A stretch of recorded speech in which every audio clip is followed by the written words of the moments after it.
Pourquoi ce serait de ma faute si on a failli être en retard? Mon rendez-vous a pris plus de temps que prévu, d'accord. Elle n'avait qu'à pas passer une demi-heure dans la salle de bain.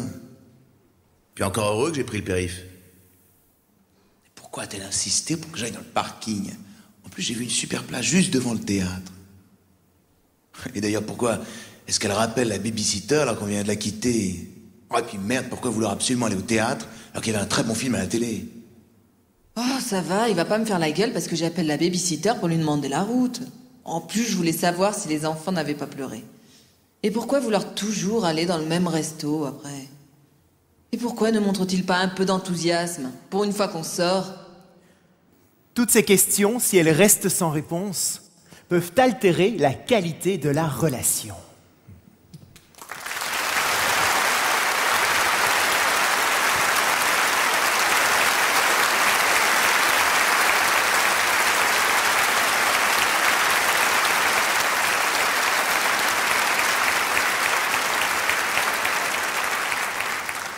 C'est la raison pour laquelle le ministère de l'Éducation nationale a été très enthousiasmé par mon idée d'inclure dans le programme un cours d'éducation sur la relation entre hommes et femmes, qui n'est pas que sexuelle. Mais rassurez-vous, on finira par en parler. Ce cours s'inscrit dans le programme de prévention contre le divorce et pour la promotion de la vie à deux. À cet effet, nous avons instauré un nouveau permis à points. Et oui, dorénavant, chacun donnera à son partenaire un permis de couple. Mais pas un permis pour se retirer des points, à chaque infraction des points en moins, comme le permis de conduire. Non, ça vous le faites déjà depuis des années. Vous n'avez pas attendu le permis pour ça. Ici, c'est un permis pour marquer des points. Vous allez gagner des points. Mais avant de vous expliquer ce dispositif, je voudrais faire une petite enquête. Je voudrais savoir qui est venu en couple ce soir. Vous voulez bien lever la main, ceux qui sont venus en couple? Ah oui, quand même, oui. Non, je préfère toujours le savoir avant. Parce qu'après, on est sûr de rien. Je préfère vous prévenir tout de suite. J'en vois d'ailleurs 2-3 qui ont l'air un peu stressés. On a dû le retirer des points récemment. Tiens, à ce propos, qui a déjà eu un retrait de permis? Ben, les divorcés, levez la main. Il y en a? Il y en a un là, oui? Quelques-uns? Et les faux permis? Ceux qui sont ici avec leur amant, leur maîtresse. Il n'y en a pas ce soir, non? Allez-y, dites-le, n'ayez pas peur, je ne suis pas curé de toute façon.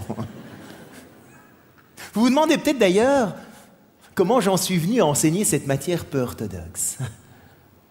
Il y a 11 ans, je me suis retrouvé dans une conférence aux États-Unis.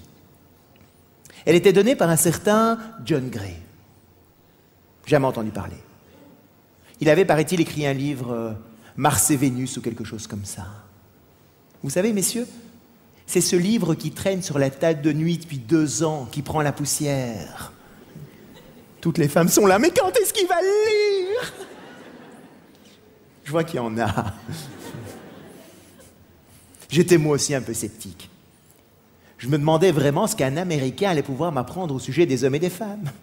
Il n'y connaît rien aux autres cultures. Et puis là-bas, ils ont déjà tous divorcé 4 fois. Normal qu'ils aient besoin de ça. Moi, pas.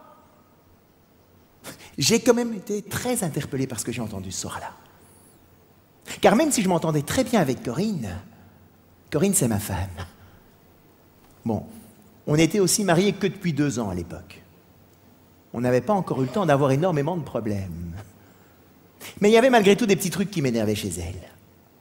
Comme le fait qu'elle téléphone à sa mère pendant une demi-heure pour expliquer que ce qu'on a mangé à midi était un petit peu froid.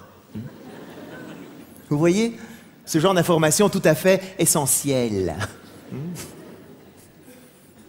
Chaque fois qu'elle faisait ça, ça m'énervait. Un être normalement constitué comme moi n'a pas besoin de faire ça. Elle avait donc un problème. J'essayais de la changer. Tu sais, mon amour, le téléphone, ça coûte quand même un peu cher. C'était pas vraiment le coût du téléphone qui me dérangeait. Quoique. Mais c'était surtout le fait de ne pas comprendre pourquoi elle avait besoin de parler pendant des heures pour ne rien dire. Et là, J'ai enfin compris pourquoi Corinne faisait ce qu'elle faisait. Je me suis rendu compte qu'elle n'était pas la seule à le faire. Ça m'a rassuré, ça. Et puis je me suis dit que si je changeais de femme, ça n'allait pas changer le problème. Donc autant essayer de trouver une solution tout de suite, on gagnerait du temps. Corinne était normale, elle n'avait pas à changer. Il fallait simplement lire le bon mode d'emploi. Quand je suis sorti de cette conférence, j'ai acheté les livres et les cassettes vidéo. Et quand je suis rentré en France, j'ai mis Corinne devant la télé. Pour qu'elle comprenne aussi 2-3 trucs qui apparemment l'énervaient chez moi. Comme le fait de zapper pendant une demi-heure, affalé dans le canapé sans rien foutre. Je vois qu'il y en a aussi. Corinne était normale. J'étais normale. Mais nous étions...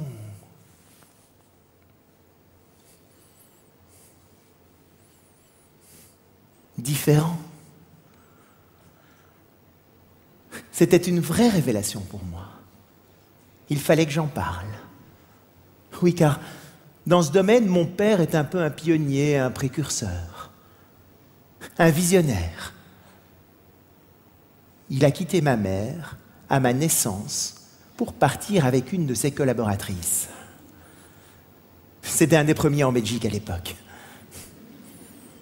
Bon, depuis, il a beaucoup de disciples. Mais vous n'allez peut-être pas me croire. Mais jusqu'à l'âge de 13 ans, j'ai cru que mes parents étaient encore ensemble. Ma mère me disait « Papa travaille trop loin, il ne peut pas rentrer tous les soirs à la maison. » Je passais quelques heures le samedi après-midi avec mon père, puis il repartait, comme si de rien n'était. Pour moi, c'était normal, j'y croyais, malgré les évidences énormes. Je n'ai jamais passé de vacances avec mon père, de week-end avec lui. Il n'y avait aucun effet personnel de mon père à la maison. Même ma mère avait un lit simple dans sa chambre. Quand j'allais chez des amis et que je voyais un lit double dans la chambre des parents, je me demandais vraiment à quoi ça servait, ce truc-là. Aujourd'hui, je me dis que si mes cours peuvent aider des adultes à être un peu plus heureux, un peu plus sincères dans leurs relations, ça aidera certainement leurs enfants à vivre dans un environnement un peu plus vrai. Voilà d'où me vient ma vocation de prof.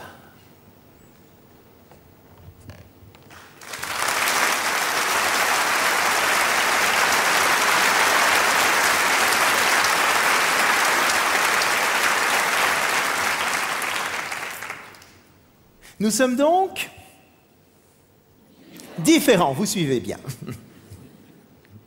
Bien sûr, j'avais déjà remarqué quelques différences entre hommes et femmes, notamment au niveau physique.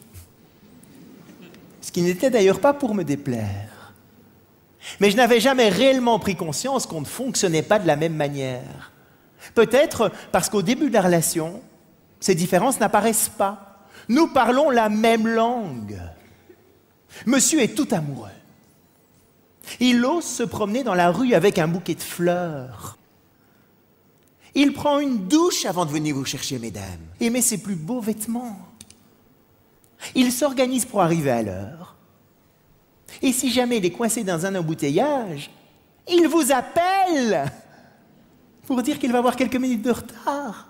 Madame, elle, était très impatiente qu'il rappelle pour lui proposer ce dîner, vérifiant 20 fois la messagerie de son portable.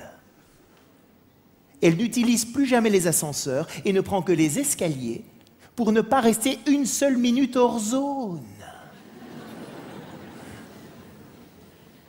Quand il se voit, il est galant, prévenant, il pose des questions, il s'intéresse à elle.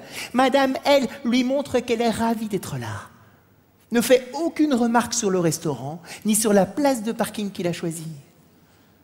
Et il reste même, chose extrêmement rare, de bonne humeur toute la soirée. Le rêve, quoi. C'est normal, au début, on montre toujours l'appartement témoin.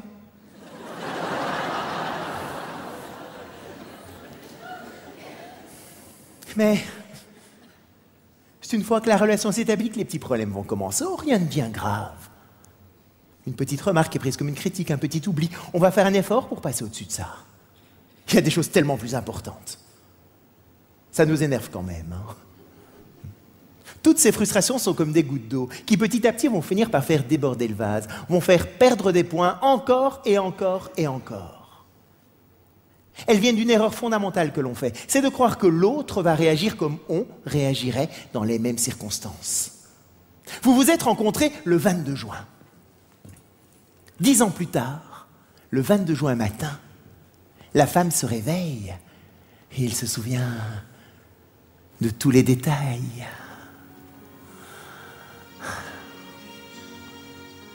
C'est à 9h22. Elle portait une jolie robe à fleurs, assise sur un banc public, sur la grande place, en dessous d'un platane, au soleil. Elle se dit, je suis sûre que quand il va se réveiller, il va me dire, oh ma chérie, tu te souviens ? Il y a 10 ans, 9h22, le platane, le banc public, ta robe à fleurs, la grande place, le soleil. Et lui, qu'est-ce qu'il fait ? Il se lève, il se rase, il part travailler. Comme d'habitude.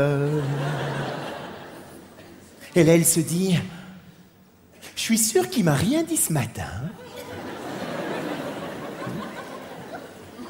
Parce que ce soir, il va faire une petite surprise. Au bout de 20 ans, elle a compris. Mais au bout de 10 ans, elle espère encore. Il va se passer quelque chose, on va retourner sur la grande place, on va fêter l'événement d'une manière ou d'une autre.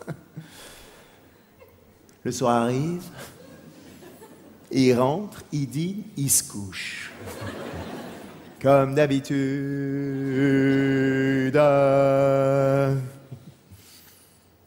Et là, elle se dit, voilà la preuve qu'il m'aime plus, ce salaud-là. Parce que s'il m'aimait, il se serait souvenu qu'aujourd'hui, il y a 10 ans qu'on s'est rencontrés pour la première fois. Ça, c'est vrai dans la logique féminine. Sur Vénus. C'est pas spécialement vrai dans la logique masculine. Sur Mars. Alors, il faut comprendre, messieurs, pourquoi c'est important de vous souvenir du 22 juin. Enfin, pas du 22 juin. Il n'y a rien le 22 juin, messieurs. C'est juste un exemple, hein, d'accord ? Non, parce que j'en vois 2-3 qui sont là. Tiens, c'était quand la date de notre première rencontre ? Mais en même temps, mesdames, si un homme ne s'en souvient pas, c'est pas spécialement parce qu'il n'y a plus d'amour. C'est parce qu'on est différents. On part en week-end chez nos amis Jacques et Martine. On a décidé qu'on partait le samedi matin à 8h. Samedi matin, 8h moins 2. L'homme est dans la voiture.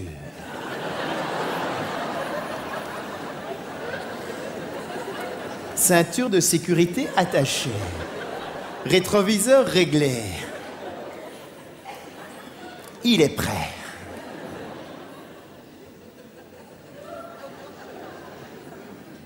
Il n'attend plus qu'une seule chose.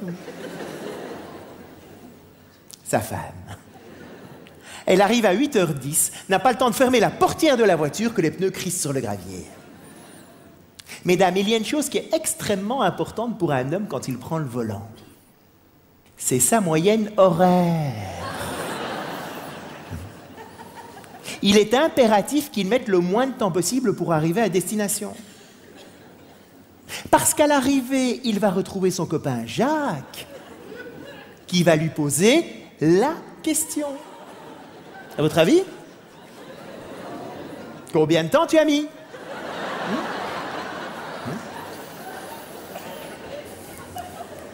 Les hommes parlent entre eux de ce qui est le plus important à leurs yeux. Non pas leur voiture, leur compétence à atteindre un objectif. Et c'est comme ça que tous les hommes sont toujours en compétition les uns par rapport aux autres, pour savoir qui a couru le plus vite, qui a sauté le plus haut, qui a marqué le plus de buts, qui a la plus grande surface commerciale, le plus gros chiffre d'affaires, la plus grosse voiture, oui. Quoi d'autre ? Tout ce genre de conversation est assez étrange pour une femme. Parce que pour elle, ce qui est avant tout important, c'est la qualité de la relation. Et c'est comme ça que Martine va plutôt poser ce type de questions. Comment s'est passé le voyage? Est-ce qu'il était de bonne humeur? De quoi est-ce que vous avez parlé dans la voiture? Est-ce que vous vous êtes arrêté pour manger quelque part? Est-ce que c'était bon? Est-ce qu'il a fait beau? Comment ça s'est passé? Et c'est comme ça qu'on peut comprendre que quand deux femmes se rencontrent, au bout de 5 minutes, elles connaissent le nom des enfants, ce qu'elles aiment bien, ce qu'elles n'aiment pas, ce qu'elles ont mangé la veille. Elles vont partager un ressenti, des émotions.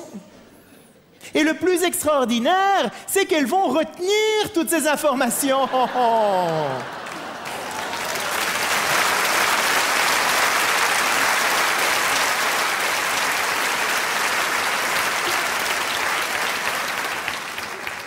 Pour un homme, une date d'anniversaire, un prénom d'enfant, ça rentre par une oreille, si jamais ça rentre. Ça sort tout de suite par l'autre. On n'a pas les mêmes filtres.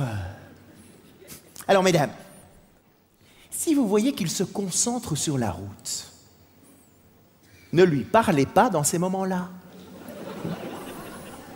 Il risquerait de vous reprocher d'avoir loupé la sortie de l'autoroute.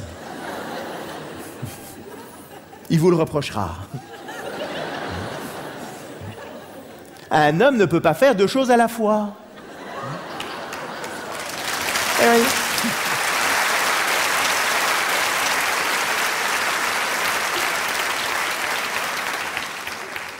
Soit il se concentre sur la route, soit il vous écoute. Il ne peut pas faire les 2 choses en même temps. Il est très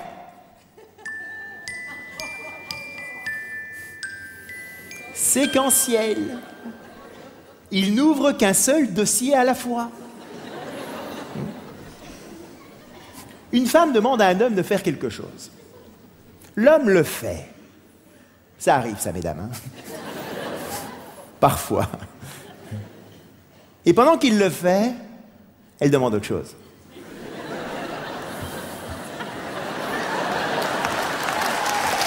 Là.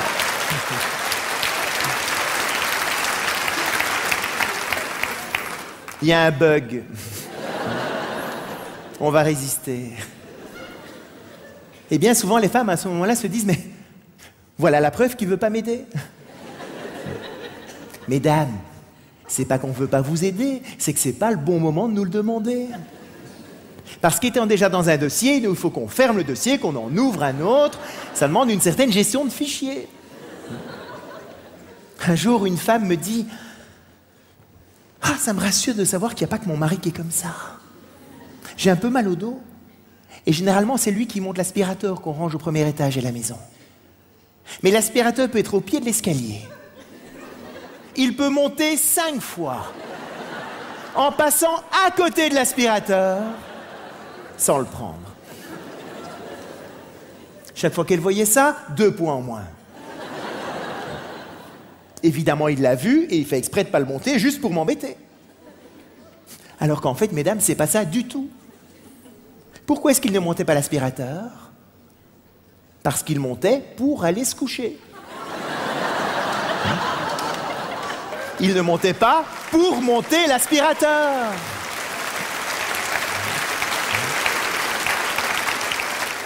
On est extrêmement séquentiel. Dans les maisons, on laisse les affaires sur les escaliers pour les monter. Un homme voit ça, il va les enjamber. Et en râlant en plus. On est en train de lui mettre des bâtons dans les roues. Mon objectif, c'est d'aller là et on veut me retarder. Il ne va pas imaginer une seule seconde qu'il peut se baisser pour le prendre. C'est assez étrange pour une femme. Parce qu'elle est là, 10 dossiers ouverts en permanence. Elle est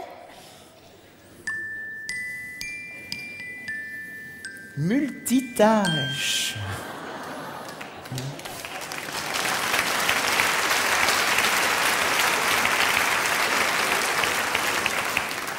Passant constamment d'un dossier à l'autre. Ça aussi, ça agace les hommes, ça. Un jour, une amie m'appelle de l'étranger. Au bout de 3 minutes, elle me dit « Oh, excuse-moi, il y a quelque chose qui brûle à la cuisine, je reviens tout de suite. » Dépose le téléphone. Et là, j'entends son mari lui crier « Mais enfin, pourquoi tu appelles maintenant ?» Dans la logique masculine, c'est un peu idiot, ça. Pourquoi est-ce que tu téléphones pendant que tu fais la cuisine? Ça brûle à la cuisine et ça coûte très cher en téléphone. Rien n'est bien fait. C'est vrai qu'un homme qui fait la cuisine aura tendance à rester debout à côté de l'eau des pâtes en attendant qu'elle bout.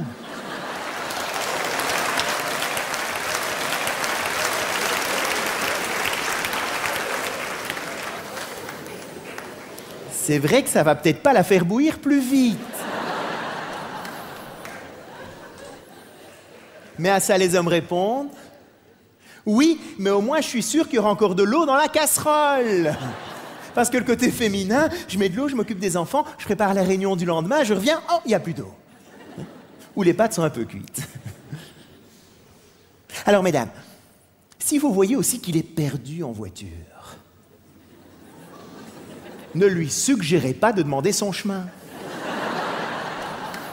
Il prend ça comme une insulte. Un homme ne se perd jamais. Il trouve de nouveaux itinéraires.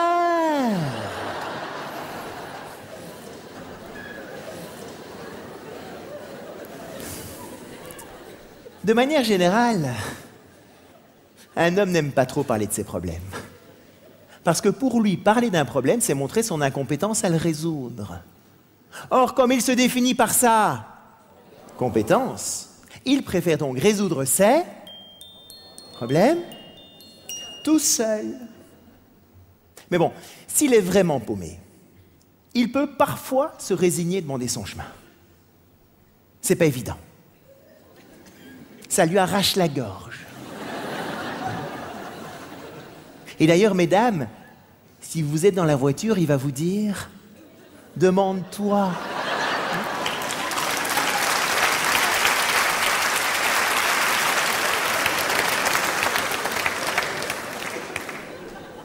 Soi-disant, c'est parce que vous êtes du bon côté du trottoir.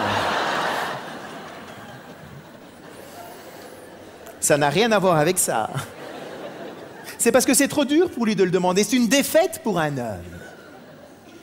Mais bon, s'il est vraiment paumé, il peut parfois se résigner à demander son chemin.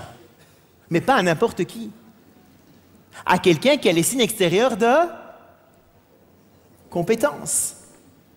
Un chauffeur de taxi, un policier, un facteur. Il va s'arrêter à une station-service. Je ne vais pas perdre mon temps à parler d'un problème à quelqu'un si je ne sais pas s'il a la réponse à mon problème. Alors que dans la logique féminine, je suis perdu, je demande mon chemin, quoi de plus normal? Le premier qui passe, c'est parfait. Il a la solution, tant mieux. Il n'a pas la solution. On a peut-être des enfants du même âge, il va me renseigner un beau resto dans le coin. On va papoter 5 minutes.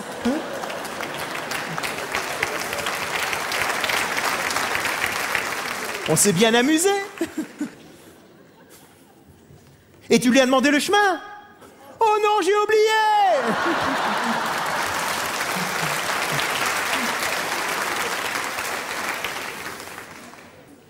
Pour un homme, il n'y a jamais de problème. Enfin, c'est pas qu'il n'y a jamais de problème, c'est qu'il n'y a aucune raison d'en parler. Un problème passé est passé, donc c'est plus la peine de revenir dessus. Un problème présent, j'essaie de le résoudre seul, donc j'en parle pas. Et un problème futur, on verra bien s'il arrive dans le futur, mais c'est pas la peine de commencer à crêper le chignon pendant des heures pour savoir ce qui pourrait se passer dans 5 ans quand j'ai pas encore tous les éléments en compte pour prendre une décision. Donc pour un homme, tout va bien. Et ça peut être frustrant pour une femme parce que pour elle, parler d'un problème n'est pas spécialement pour avoir la solution, mais c'est avant tout pour pouvoir partager, échanger, communiquer ce qu'on ressent par rapport au problème. Elle veut parler des problèmes. Ayant compris ça, voilà maintenant le type de conversation qu'on peut avoir à la maison.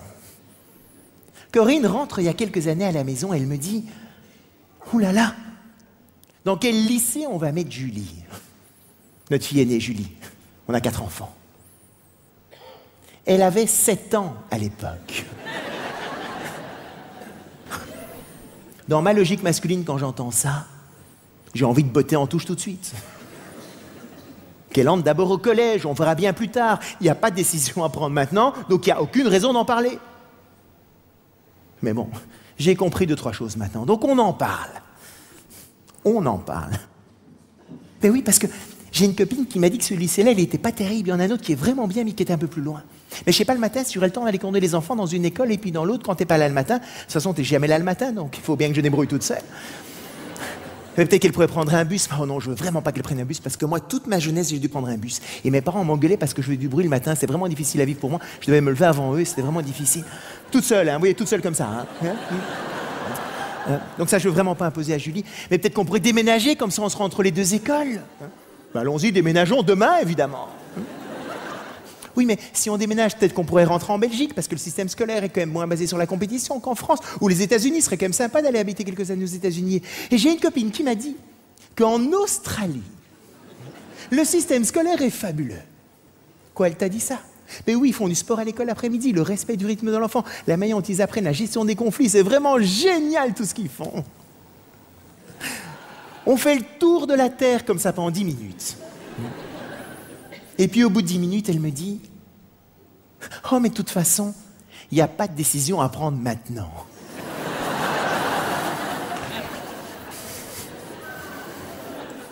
Ben non, effectivement. Et de nouveau, dans ma logique masculine, ce que j'ai envie de lui dire à ce moment-là, c'est « Tu sais, ça j'aurais pu te le dire il y a 10 minutes. Ça nous aurait évité de perdre notre temps. » Dans la logique féminine, on n'a pas du tout perdu notre temps. On a partagé, échangé, communiqué. On a renforcé la qualité de la relation.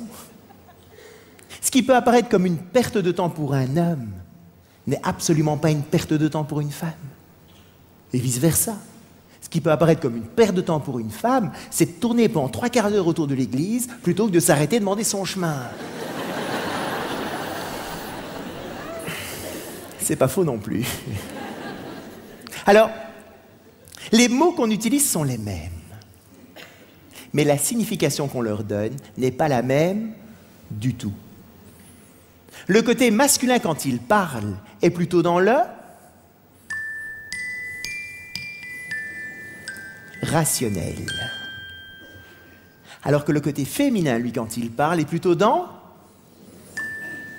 Non, pas les rationnels, non, non. L'émotionnel. Les hommes ne voient pas toujours la différence, hein, d'accord ?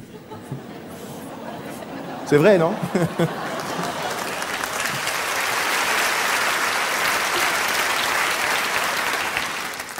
Corinne se lève le matin.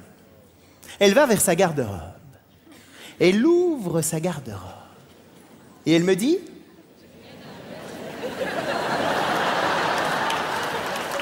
J'ai rien à me mettre. Chez vous aussi ? Moi, avant, quand j'entendais ça, je me disais, mais pourquoi elle me ment ? Parce que pour moi, j'ai rien à me mettre, ça veut dire, il n'y a pas de vêtements dans ma garde-robe.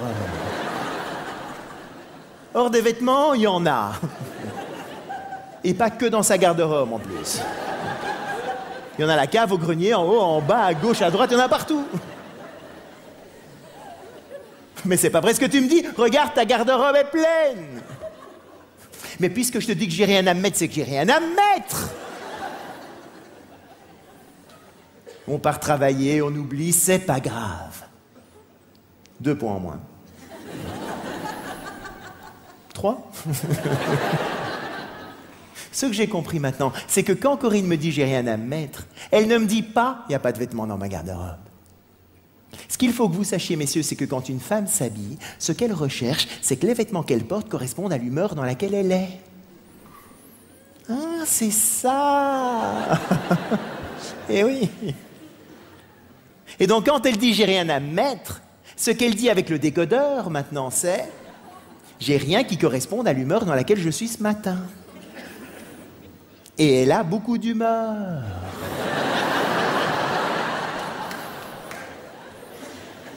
Bon, je sais, c'est un peu facile. Mais c'est comme ça qu'on peut comprendre pourquoi une femme peut prendre plus que nécessaire quand on part en week-end, en vacances. Moi, je pars 2 jours, je prends 2 chemises efficaces.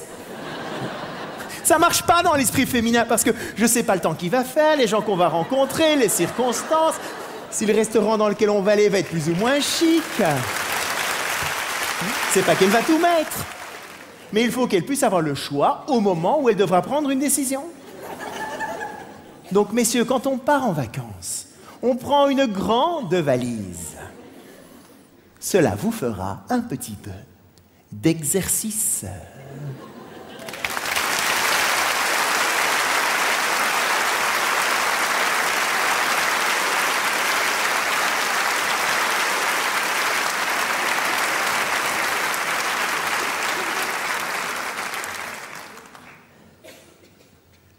Nous allons maintenant aborder une différence essentielle dans cette relation entre un homme et une femme. On ne se sent pas aimé pour les mêmes raisons. Avant, quand je partais en déplacement professionnel, Corinne me posait plein de petites questions sur mon voyage. À quelle heure est ton avion ? À quelle heure est-ce que tu dois arriver à l'aéroport? Est-ce que tu as assez de temps pour ta correspondance et ton passeport et ton hôtel et ton ci et ton là? Chaque fois qu'elle me posait toutes ces questions, mon sentiment c'était au mieux de l'indifférence, mais plutôt de l'agacement. Je me sentais attaqué dans ma compétence à être capable d'organiser mes voyages tout seul.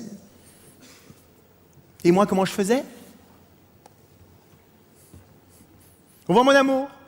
Oh, je suis sûr que tout va magnifiquement bien se passer pendant mon absence. Plus tard, elle m'a dit aussi, tu sais, quand tu partais comme ça, moi aussi, mon sentiment, c'était au mieux de l'indifférence, mais plutôt de l'agacement. Elle se disait, ben, c'est facile pour lui. Il part, il me laisse mon travail, la maison, les enfants, son chien. Oui, j'ai eu un Saint-Bernard un peu avant de la rencontrer. Elle l'avait adopté, mais quand elle était fâchée, c'était encore mon chien. Il s'en fout. Elle ne ressentait pas d'amour non plus là-dedans. Et quand c'était elle qui partait, c'était exactement la même chose. J'étais frustré par toutes les questions qu'elle me posait sur ce que j'allais faire avec les enfants pendant son absence. Et elle pensait que j'étais fâché qu'elle parte parce que je ne lui posais aucune question sur son voyage. Sans nous en rendre compte, on faisait l'erreur de donner à l'autre ce qu'on aurait bien aimé recevoir. L'homme, pour se sentir aimé, a avant tout besoin de ressentir de la confiance.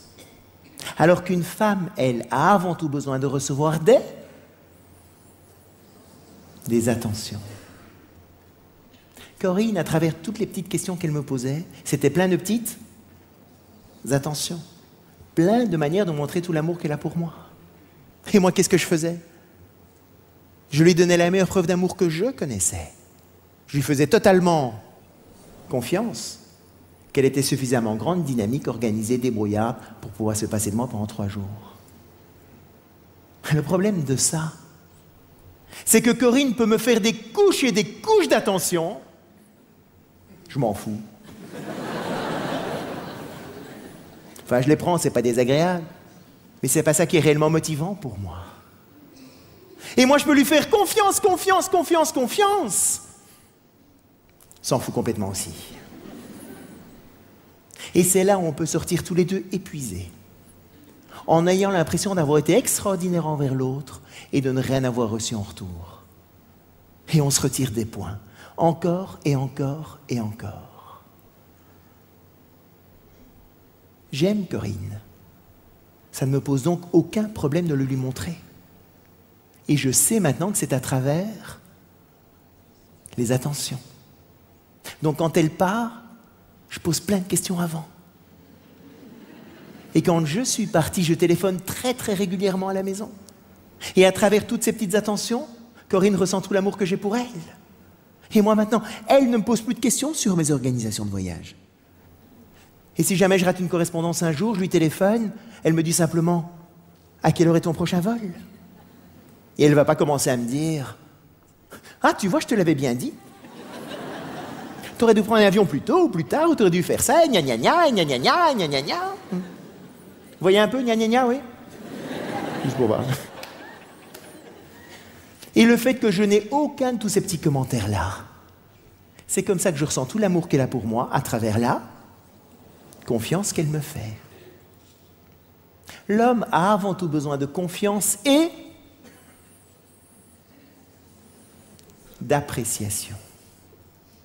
La femme, elle, a avant tout besoin d'attention et de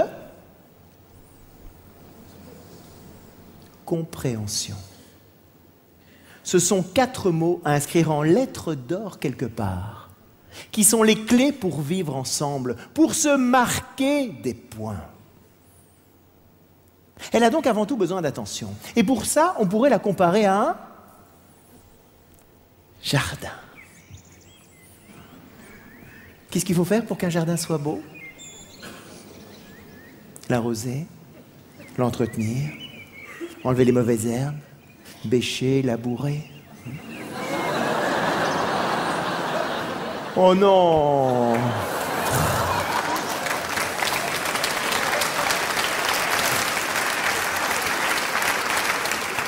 Quel esprit mal tourné! Quand est-ce qu'il faut entretenir le jardin? Non, pas qu'au printemps. Tout le temps. Est-ce que c'est fini un jour? Jamais. Eh bien, messieurs, pour qu'une relation fonctionne bien, une femme a besoin d'avoir des preuves quotidiennes qu'elle est la plus importante dans votre vie. Et ça, ce n'est jamais acquis une fois pour toutes. Or, qu'est-ce qui se passe au début de la relation? L'homme, c'est le prince charmant, grand, beau et fort, qui veut vous montrer, mesdames, comme il est amoureux de vous. Il multiplie naturellement toutes les petites attentions. Il est galant, prévenant, il ouvre la portière, il propose des sorties. Vous vous souvenez? Normal, au début, il est à un entretien d'embauche.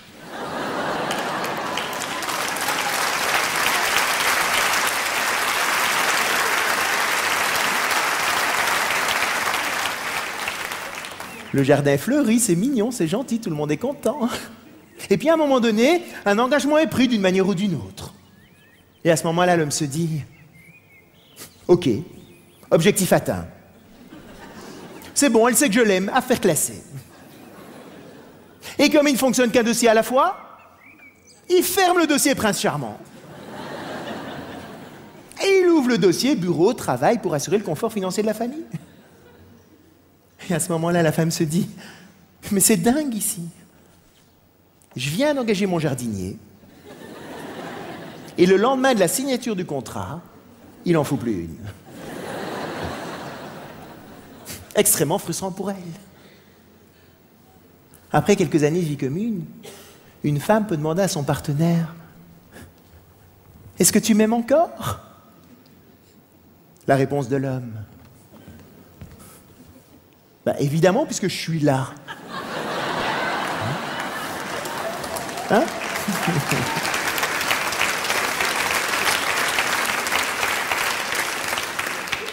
Et puis je te l'ai dit il y a 5 ans que je t'aimais, tu te souviens? Tu vas quand même pas me le demander tous les jours. Un jour, un homme me dit « Je comprends maintenant pourquoi ma femme est un peu frustrée. Parce que chaque fois qu'elle me demande « Est-ce que tu m'aimes ?» je lui réponds « Tu seras la première personne informée quand ce ne sera plus le cas. »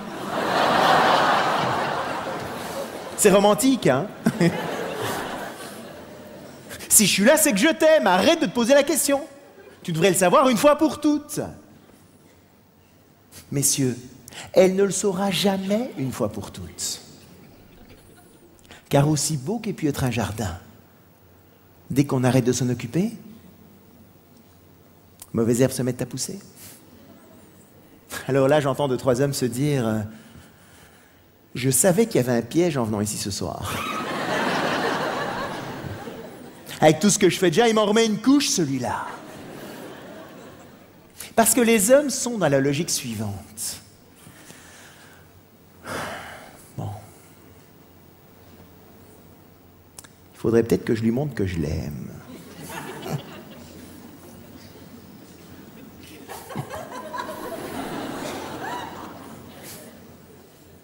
Comment est-ce que je vais bien pouvoir faire ça? Comme je l'aime très fort, il faut que je fasse quelque chose de très grand. Si je faisais un petit geste, ça veut dire que je l'aime un peu. Non, non, non, il faut que je fasse quelque chose à la taille de l'amour que j'ai pour elle. Ouais, mais qu'est-ce que je pourrais faire de plus que ce que j'ai déjà fait?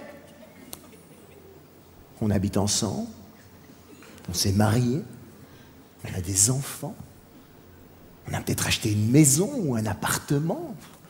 Qu'est-ce que je pourrais faire de plus que ça?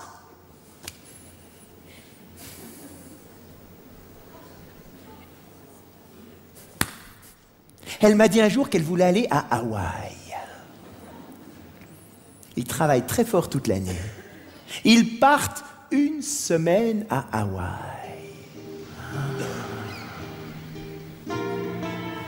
La plage, l'océan, les palmiers, les cocotiers. Magnifique hôtel, le voyage de rêve. Mais le lendemain du retour d'Hawaï, la femme est là. Est-ce que tu m'aimes? Hey, oh, oh, oh, oh, oh. 1 semaine à Hawaï, tu pourrais me laisser 2, 3 jours de répit quand même.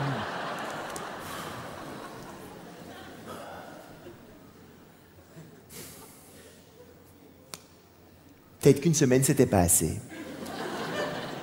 Peut-être qu'il fallait partir 15 jours. Ils travaillent 2 fois plus fort l'année suivante. L'année suivante, ils repartent 15 jours à Hawaï. L'huile de coco sur les corps bronzés. Magnifique croisière. Mais même le lendemain du retour des 15 jours, la femme est là. Est-ce que tu m'aimes? Elle est à des hommes qui baissent les bras. J'en peux plus, moi. On a déjà l'écran plasma, les canapés en cuir, le Renault Espace. Elle est jamais contente, il lui faut toujours plus. Je suis pas Bill Gates non plus. J'ai une bonne nouvelle pour vous, messieurs. Enfin. Dans la logique féminine, il n'y a pas de pondération. Votre manière, messieurs, de montrer votre amour, vous le faites par un grand geste ou par un petit geste, c'est la même chose. On va faire des économies ici.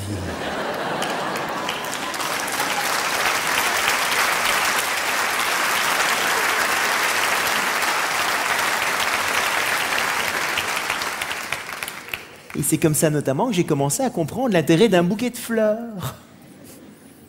Moi, avant, je me disais, à quoi ça sert d'aller offrir un bouquet de fleurs quand de toute façon, dans 1 semaine, il sera fané, il faudra le foutre à la poubelle.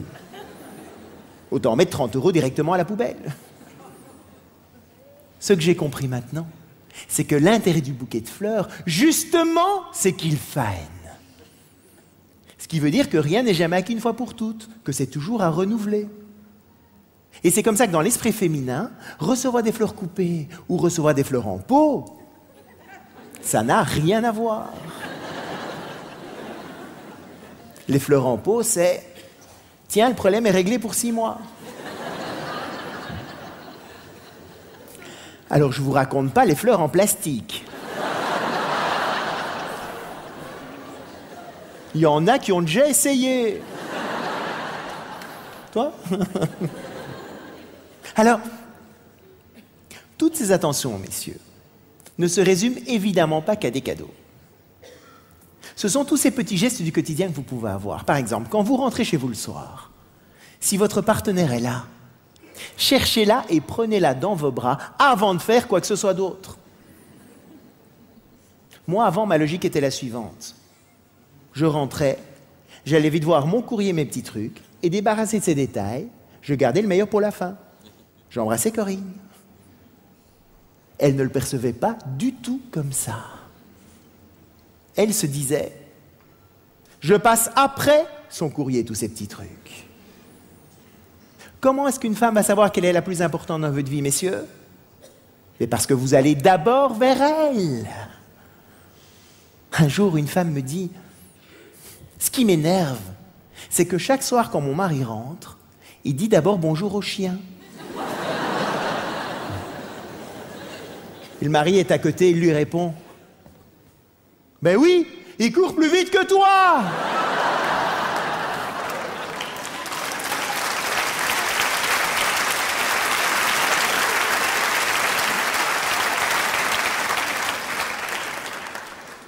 Si tu veux que je te dise bonjour d'abord, t'as qu'à enfermer le chien ou t'entraîner un peu. Moi, je dis bonjour dans l'ordre d'arrivée de ce qui me vient. Alors, messieurs, c'est pas vraiment qu'une femme va se cacher, mais elle peut très bien ne pas tout à fait se montrer pour voir si vous allez aller vers elle. Hein? C'est subtil, ça. Féminin. Ce n'est pas parce qu'elle ne vient pas vers vous qu'il ne faut pas aller vers elle. Vous marquez un point. Autant qu'un voyage à Hawaï. Ça vaut le coup quand même, non? Prenez-la aussi régulièrement dans vos bras, sans arrière-pensée sexuelle. J'insiste sur la deuxième partie de la phrase.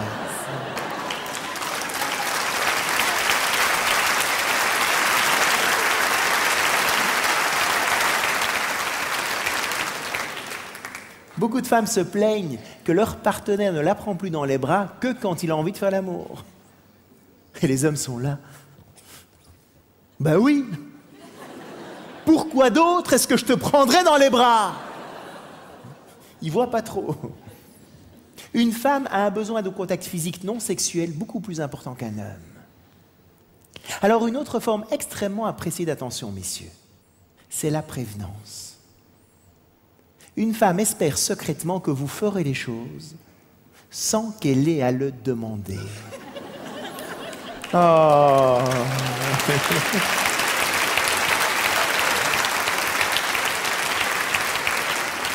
On peut un peu rêver, mesdames. Hein?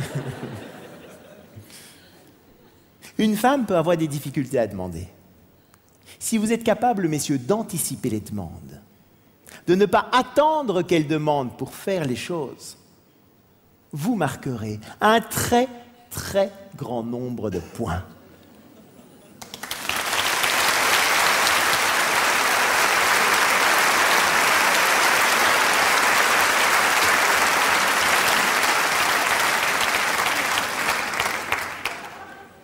Alors, elle a aussi besoin de compréhension. Et pour ça, on pourrait la comparer à une vague. Non, une vague, pas une vache, j'entends cette fois ça.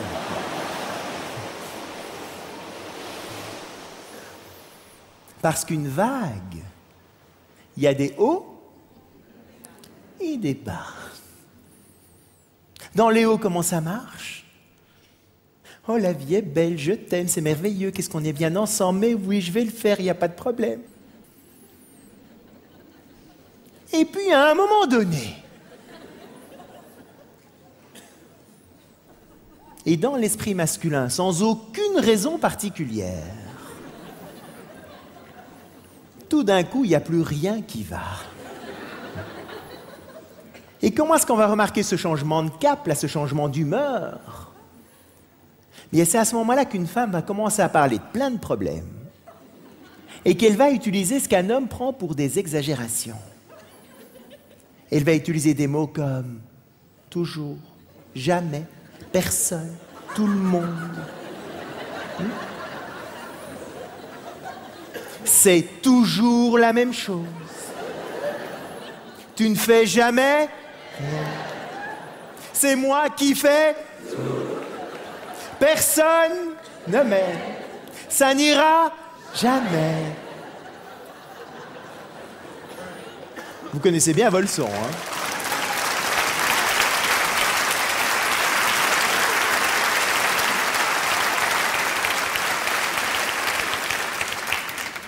Et à ce moment-là, les hommes vont faire l'erreur la plus dommageable dans la relation.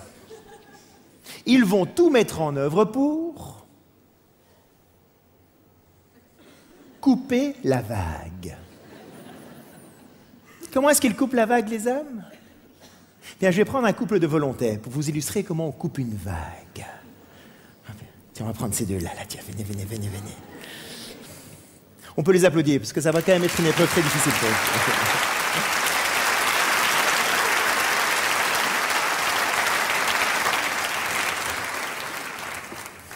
Bien, venez. Comment tu t'appelles?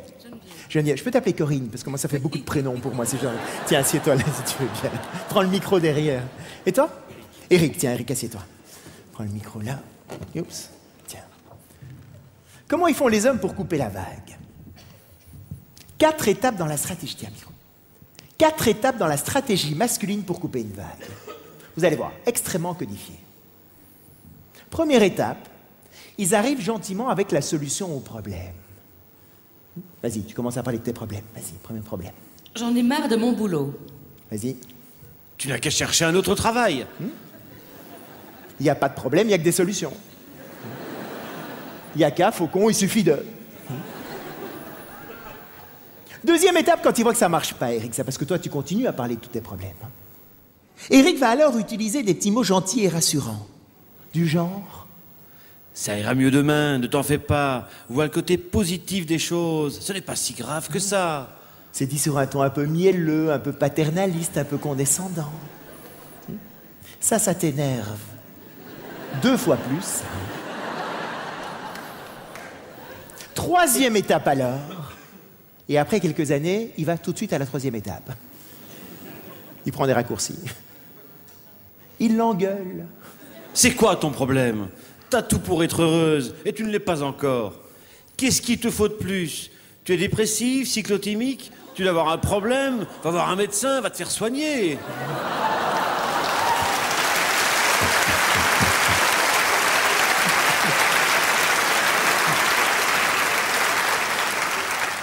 Il doit même pas lire sa fiche, hein, ça sort tout seul là-bas.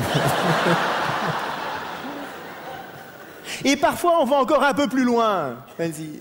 Oui, vas-y. Ça va, j'ai compris, t'as tes règles dans 2 jours.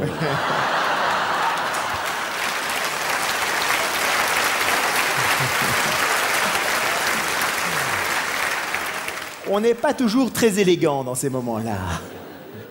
Et la 4e étape. Et aussi, après quelques années, il va tout de suite à la 4e étape. Il se barre en disant... Si c'est pour me parler comme un chien, je préfère aller faire un tour dehors et je reviendrai quand tu seras calmé. Ouais, il va faire un tour dehors. Vas-y. Merci.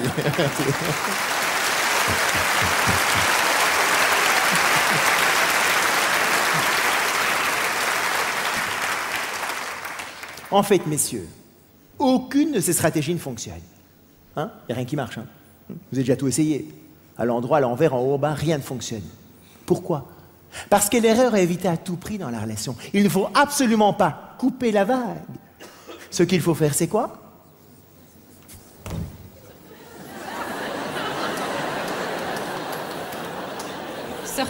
Surfer. Il faut l'accompagner dans la descente. Ça veut dire qu'il faut qu'un homme comprenne que quand une femme descend cette vague, elle n'est pas dans un côté masculin rationnel, elle est dans son côté féminin émotionnel. Et que sa demande à ce moment-là est donc de se sentir comprise dans les émotions qu'elle vit. Oula. Qu'est-ce que ça veut dire, ça? Il y a des périodes dans l'année où je suis vraiment beaucoup parti de la maison. Dans ces moments-là, Corinne peut me dire quelque chose comme... Oh, c'est dur quand tu pars, j'en ai marre que tu partes. Je sais bien qu'avant, si je n'avais pas un peu de compréhension de ce phénomène-là, si j'avais entendu Corinne me dire « c'est dur quand tu pars », moi, ce que j'aurais entendu avec mon décodeur masculin, c'est « je ne veux pas que tu partes ». Et comment est-ce que je lui aurais répondu? Évidemment, Corinne, que je pars. C'est mon métier, je suis bien obligé. Et puis Corinne, si tu voulais quelqu'un qui rentre à 5 heures tous les soirs, t'avais qu'à épouser quelqu'un d'autre, hein. Et si tu crois que ça m'amuse, j'adore ce que je fais, mais j'oserais pas lui dire. Donc je vais un peu me martyriser. C'est pas facile pour moi non plus. Et puis on est quand même tous très contents de pouvoir partir en vacances, non? 15 jours à Hawaï en plus. Je vais lui expliquer toutes les raisons bien rationnelles qui font qu'il faut que je parte, et que si elle n'est pas d'accord, c'est pareil. Et en faisant ça, je coupe bien la vague. Parce que ce qu'il faut comprendre, messieurs, c'est que quand Corinne me dit « c'est dur quand tu pars », elle ne me dit pas « ne pars pas ». Ce qu'elle souhaite à ce moment-là, c'est de se sentir comprise dans le sentiment que c'est plus difficile pour elle quand je ne suis pas à la maison que quand j'y suis. Et heureusement d'ailleurs. Voilà, vous avez compris?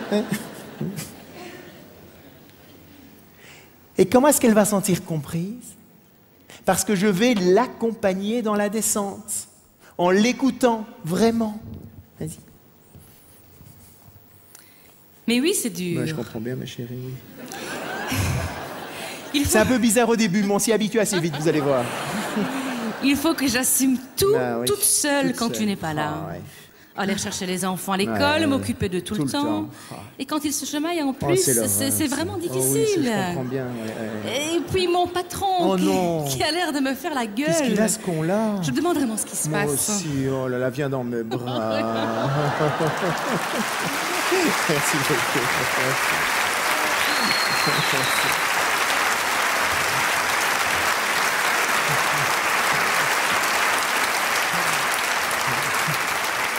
Alors, on rigole un peu maintenant. Mais dans ces moments-là, j'écoute vraiment Corinne. Je sais que c'est plus dur pour elle. Et la bonne nouvelle, messieurs, c'est qu'une fois qu'elle touche le fond, elle remonte. Toute seule. Et quand elle remonte, elle me dit « Oh, il n'y a pas de problème que tu partes, amuse-toi bien. »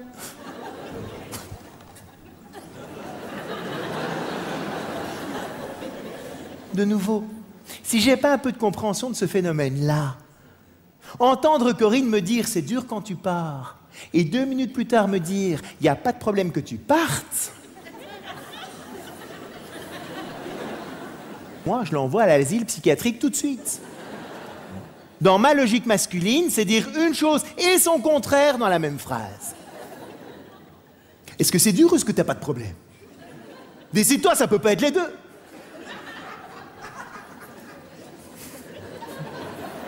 Elle change tout le temps d'avis, elle sait pas ce qu'elle veut. Elle ne change pas d'avis. Dans un premier temps, elle exprime ce qu'elle ressent. Elle n'est pas contre le fait que je parte. Mais où elle commencerait à avoir des problèmes, c'est si elle ne se sentait pas comprise, justement. Car alors, il y aurait du sable qui commencerait à s'accumuler dans le fond de la vague. Et le sable, c'est tout le ressentiment qui s'accumule chez une femme de toutes les fois où elle ne s'est pas sentie comprise. Et pour ça, messieurs, une femme a une mémoire d'éléphant.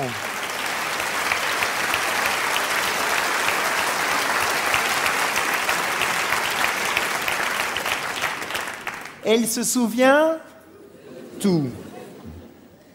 Et à chaque discussion un peu animée,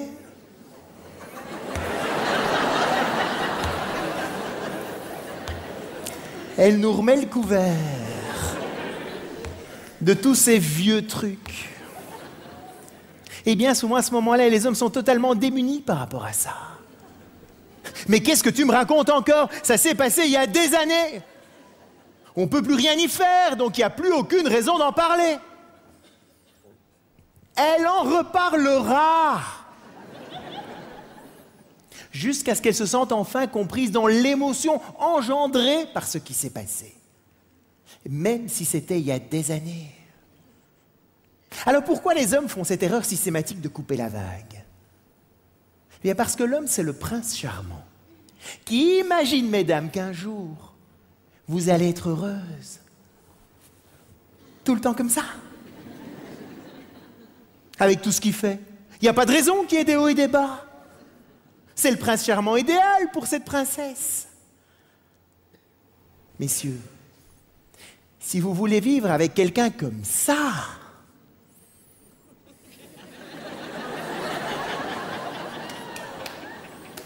il ne faut pas vivre avec une femme.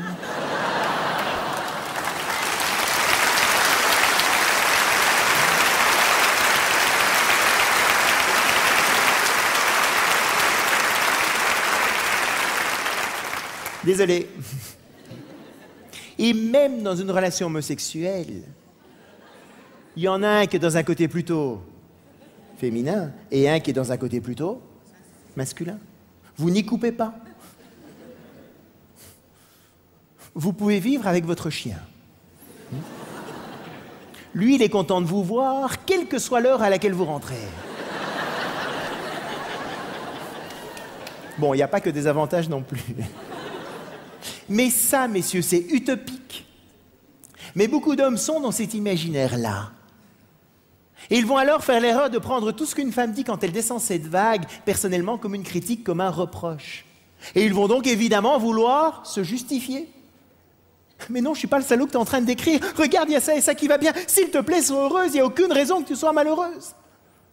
Et c'est là où c'est une clé dans la relation. Il faut véritablement qu'un homme comprenne que quand une femme descend cette vague, c'est comme du Canada Dry.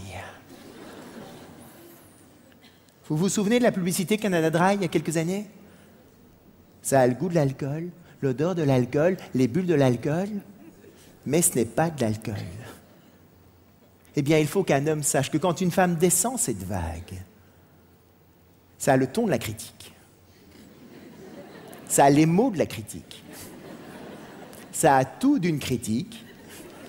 Mais ce n'est pas une critique.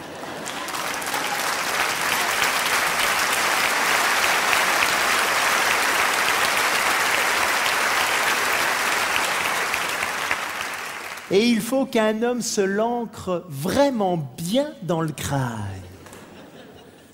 Parce que c'est quand même extrêmement bien imité, mesdames. Hein? Vous êtes très très fortes. Parce que quand elle nous dit « il n'y a personne qui fait jamais rien dans cette maison », on pourrait peut-être se sentir un peu visé si on était parano. Et pourtant, messieurs, ce n'est pas le moment d'aller expliquer tout ce que vous avez fait la semaine dernière. On s'en fout de qui a fait quoi dans ces moments-là. On n'est pas dans une discussion rationnelle. On est dans ce besoin féminin d'ouvrir les vannes pour lâcher le trop-plein émotionnel accumulé. Et messieurs, cela n'a rien à voir avec vous. C'est une bonne nouvelle quand même, non? Oui, mais alors? Si ça n'a rien à voir avec moi, pourquoi est-ce que j'irais me prendre ce paquet de sable dans la figure? Alors que je suis pour rien. Qu'elle aille faire ça ailleurs, hein, c'est pas mon problème. Quel est mon intérêt là-dedans? Votre intérêt, messieurs, c'est que tout simplement, si vous ne le faites pas, cet accompagnement-là, qu'est-ce qui se passe? Le sable monte, monte, monte, monte, monte. Elle devient de plus en plus aigrie, frustrée et difficile à vivre. Et à un moment donné, Mont-Saint-Michel. Totalement sablé. C'est là qu'elle va prendre la décision de partir. Parce qu'elle aura à ce moment-là acquis la conviction qu'elle ne se sentira jamais comprise. Alors pourquoi rester? De moins en moins de femmes acceptent de se résigner par rapport à ça. Dans 75% des cas aujourd'hui, messieurs, ce sont les femmes qui demandent la séparation. Pourquoi? Parce qu'aujourd'hui, elles le peuvent. Et l'argent, les enfants, plus rien n'y fait. À la limite, elle va attendre que les enfants soient un peu plus grands. Et ce qui est totalement incompréhensible pour un homme, c'est que très souvent, les femmes partent pour personne. Généralement, quand un homme part, c'est qu'il en a une ou deux sous le coude. Enfin, le coude.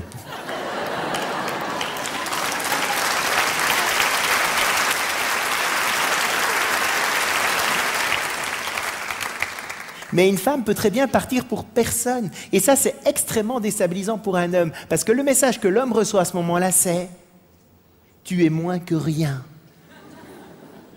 Je suis plus heureuse toute seule qu'avec toi. » Le prince charmant, à ce moment-là, il est à la cave. Alors que si vous l'accompagnez régulièrement dans la descente, si vous faites en sorte, messieurs, qu'il n'y ait pas de sable dans la vague, c'est quand elle remonte que vous allez le récupérer au centuple. Car alors là, amoureuse comme au premier jour, elle sera ravie de vous donner ce dont vous avez besoin. Donc, messieurs, en un mot, il faut draguer très régulièrement. Juste le sable, évidemment.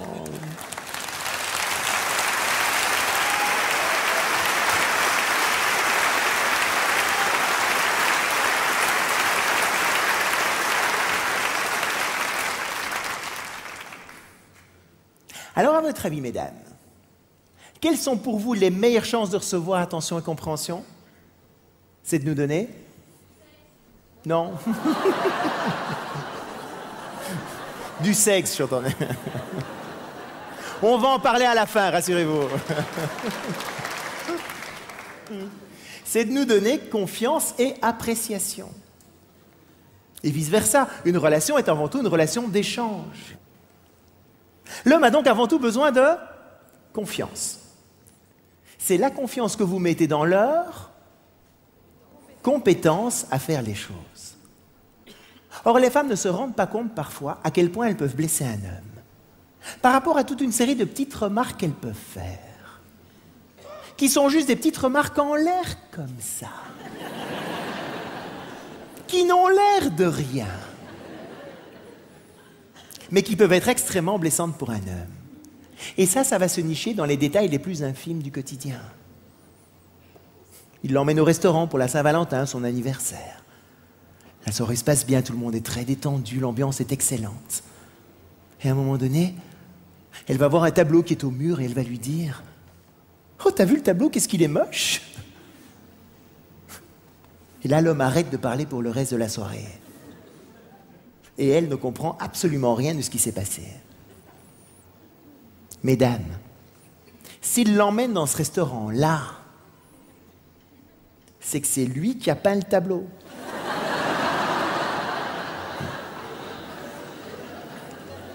C'est lui qui a fait toute la décoration d'intérieur. Il est le bœuf qui est dans l'assiette. Il est tout. Et toute remarque qu'elle fait par rapport à l'endroit où il l'emmène, il risque de le prendre personnellement. Et la réaction masculine à ce moment-là, c'est de dire « Mais si c'est comme ça, la prochaine fois, tu choisiras le restaurant toute seule. Tu iras toute seule au restaurant, d'ailleurs. C'est encore plus simple. » Pourquoi les hommes arrêtent les petites attentions? Pour deux raisons. La première, effectivement, ils pensent que c'est plus utile parce qu'on s'aime. Mais la deuxième raison plus profonde, c'est parce qu'ils ont tellement peur de se prendre 2 claques sur la figure, si jamais ce n'est pas exactement comme vous voulez, qu'ils ne vont plus rien faire du tout. Le nombre d'hommes, j'ai déjà entendu, ils sont là en train de nettoyer les vitres chez eux. Et la femme vient par derrière. Non, c'est pas dans ce sens-là qu'il faut les nettoyer. C'est dans ce sens-là qu'il faut les nettoyer. Oh, t'as oublié le petit coin là. Il va pas voir tout ce qu'il a fait, juste le petit coin qu'il n'a pas fait. Garde-toi là et pas là, passe par là et pas par là, prends cette route et pas une autre. Tous ces commentaires-là, mesdames, totalement démotivants pour un homme.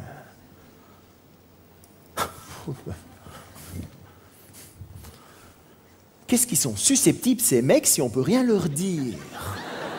Hein? Mesdames, c'est pas qu'on est susceptible, c'est qu'on est sensible. Oh. Eh oui.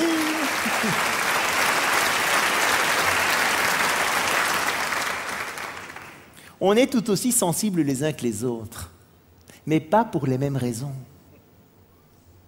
Quand est-ce qu'une femme est vite blessée?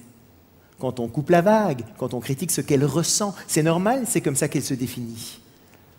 Un homme qui, lui, se définissant avant tout par ce qu'il fait, ben c'est normal qu'il soit plus vite blessé quand on critique ce qu'il fait. Bien souvent, on a tendance à sous-estimer les blessures qu'on impose à l'autre, parce que si on nous le faisait, ça ne nous ferait pas grand-chose. Mais ce n'est pas parce que ça ne nous fait pas grand-chose que ça ne fait pas grand-chose à l'autre. Et en disant ça, mesdames, je ne suis pas en train de vous dire faites-le, ne le faites pas, vous faites ce que vous voulez. Mais ce que je veux vous dire, c'est que quand vous le faites, que vous le vouliez ou non, il y a des conséquences. On va en faire de moins en moins. Ce n'est pas votre intérêt, ni notre envie.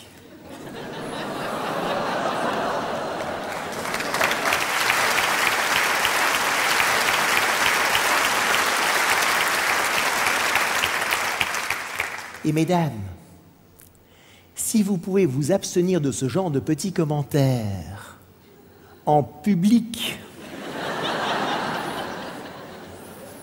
on vous en sera extrêmement reconnaissant.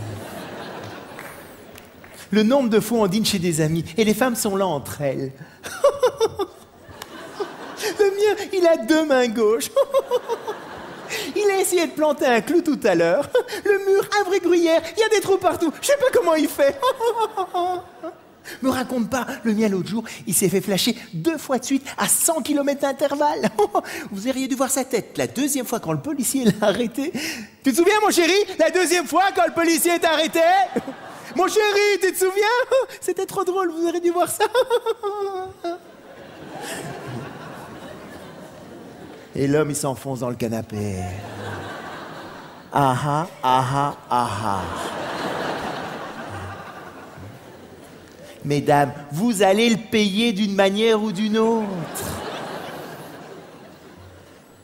On est extrêmement rancunier par rapport à ça. C'est notre sable à nous, ça. Alors, où est-ce qu'on a le plus besoin de ressentir cette confiance? Dans la situation suivante. Là aussi, je vais prendre un volontaire pour vous expliquer. Viens. Viens, passe par là. On peut l'applaudir aussi, parce que ça...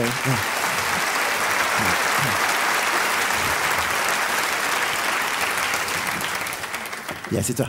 Comment tu t'appelles? Sun. Sun. Magnifique, Sun. Sun rentre chez lui, le visage un peu fermé, il a l'air un peu tracassé. Tu peux faire ça, un peu tracassé? C'est comme ça?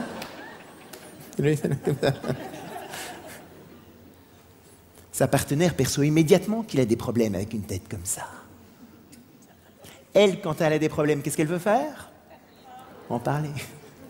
De quoi est-ce qu'elle a besoin pour en parler? De quelqu'un qui va bien l'écouter, qui va bien la comprendre.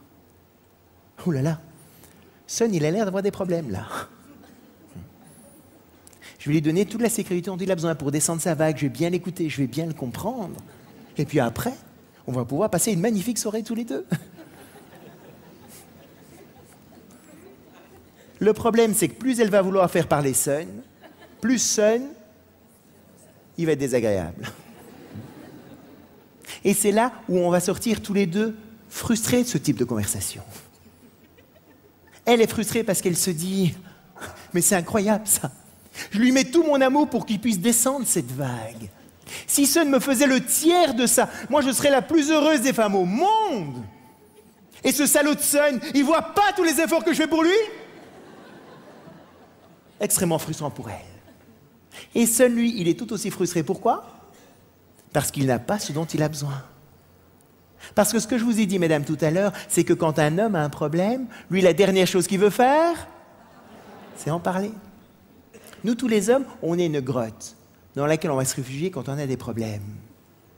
Viens dans ta grotte, il y a une petite grotte que je t'ai préparée, là, tu vas voir. Elle est super confortable, il y a tout le matériel. Non, viens, tu vas voir. Il y a tout ce qu'il faut, là. Tiens, rentre là. Voilà. Rentre bien là dans ta grotte. Viens. Il y a un dragon qui est au-dessus de la grotte. Et il brûle toute personne qui essaye d'y rentrer. Et les femmes, par amour, qu'est-ce qu'elles font? Elles prennent un bélier pour enfoncer la porte. Dis-moi ce qui va pas, Sun, parle-moi, il faut qu'on parle. Un dragon. Elles se font brûler par le dragon. À ce moment-là, elle se dit, mais va de plus en plus mal. Il faut absolument qu'il parle pour qu'il aille mieux.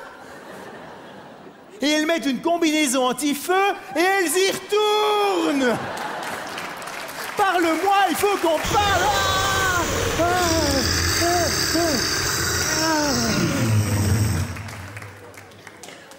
Et c'est comme ça que le dragon, il brûle de plus en plus. Et elle continue à jouer au pompier pyromane en rajoutant de l'huile sur le feu, en n'arrêtant pas de poser des questions. Parle-moi, il faut qu'on parle, dis-moi ce qui va pas, je le vois bien. Mais tu peux rentrer à ta place maintenant. Et on peut passer par là. Merci beaucoup.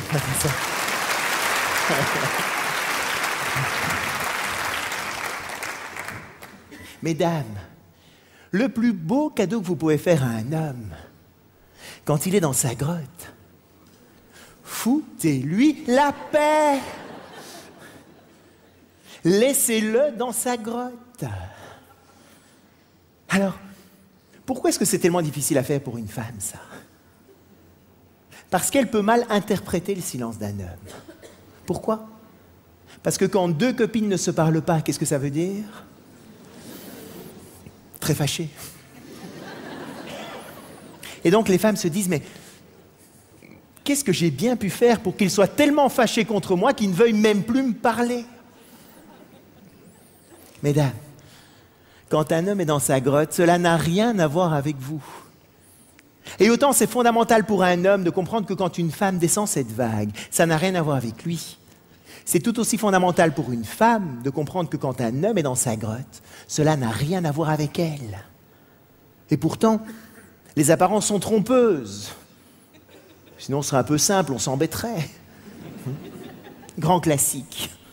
Je suis dans ma grotte, fermée à clé, le dragon est là, tout est bien en place, je suis à la maison, je dis pas un mot. Le masque.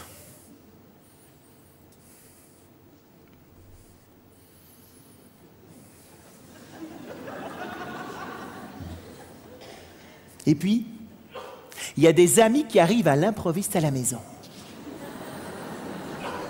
Dès que les amis arrivent,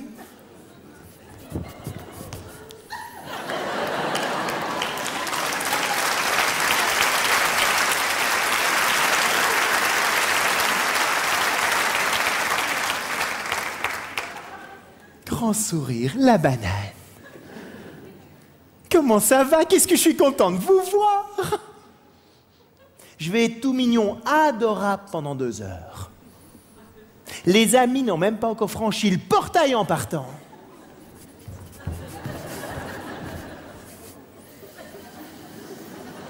Le masque.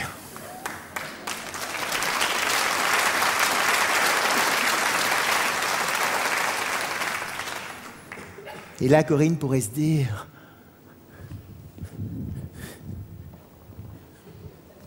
Voilà bien la preuve que c'est lié à moi. Parce qu'avec tous les autres, il est parfaitement capable d'être sympa, sauf avec moi. Donc c'est bien que c'est avec moi qu'il y a un problème. En fait, mesdames, pas du tout. Avec tous les autres, je suis obligé de montrer comme je suis grand, comme je suis fort. Mais de temps en temps, dans l'intimité de la relation, je peux être moi-même. Et ça fait partie d'être moi-même, c'est d'être de temps en temps dans cette grotte. Alors, qu'est-ce qu'on y fait dans cette grotte? C'est quoi cette grotte? Et avec qui il est d'ailleurs? Faudrait que j'aille voir d'abord. Il n'y a personne, mesdames. Le côté masculin fonctionne un dossier à la fois. L'homme a de temps en temps besoin de temps pour lui, pour résoudre ses problèmes seul. Trouver ses stratégies, voir comment il va faire. Et à un moment donné, il ferme le dossier, il met une chape de plomb dessus et il ne veut plus y penser jusqu'à plus tard. Et c'est ça ce qu'on fait dans notre grotte. Et mesdames, cela n'a rien à voir avec vous. Bonne nouvelle aussi, non? Bon, d'accord. Je veux bien le laisser dans sa grotte. Oui, mais j'ai quand même pas envie que ça dure des heures. Hein? Des jours? Des semaines, il y en a? Non? Comment faire? Bien, c'est tout simplement de ne pas l'attendre à la sortie avec un rouleau à pâtisserie. Et le rouleau à pâtisserie féminin, c'est quoi? Ah, tu m'as pas parlé pendant 2 heures. Eh bien, il faut que tu m'expliques pourquoi tu m'as pas parlé. Si tu étais comme ça, c'est qu'il y avait un problème, donc il faut qu'on en parle, sinon moi je ne peux pas être bien si je ne sais pas ce qui s'est passé. Or, comme tout le travail de l'homme dans sa grotte, c'est d'oublier ses problèmes, si quand il en ressort, il doit en parler, ça marche pas. Beaucoup d'hommes vont rester plus longtemps que prévu dans leur grotte, pas qu'ils y sont bien, mais tout simplement parce qu'ils peuvent pas sortir. Parce que vous êtes là avec le rouleau à pâtisserie. Donc, mesdames, quand on sort de notre grotte, magnifique cadeau. Pas de questions, pas de remarques, il n'y a jamais rien qui s'est passé. Tout le monde est d'excellente humeur. Oula.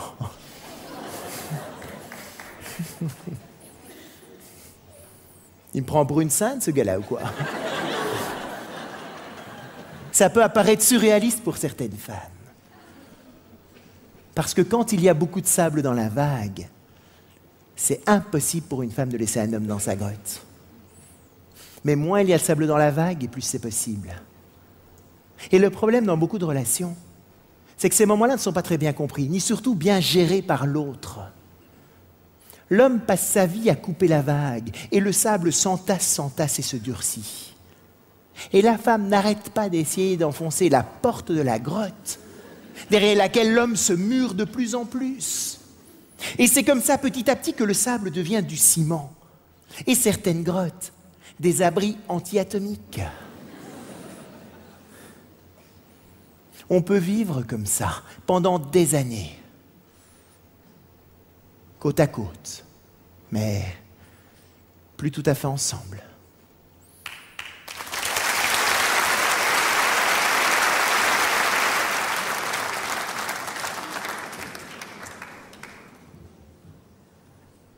Alors, l'homme a aussi besoin d'appréciation. Et autant une femme fonctionne comme un jardin, autant un homme, lui, fonctionne comme un dauphin. Vous savez comment on dresse ces dauphins pour qu'ils sautent dans les cerceaux? Vous savez comment on fait? On donne du poisson. Le dauphin va sauter pour montrer comme il est grand, comme il est fort, mais aussi parce que chaque fois qu'il saute, il a du poisson. Eh bien, mesdames, un homme, c'est exactement la même chose. Il saute, il saute, il saute, il saute. On va être ravis, mesdames, de faire tout ce que vous voulez, à partir du moment où, quand on le fait, on a du poisson. Et le poisson, c'est quoi?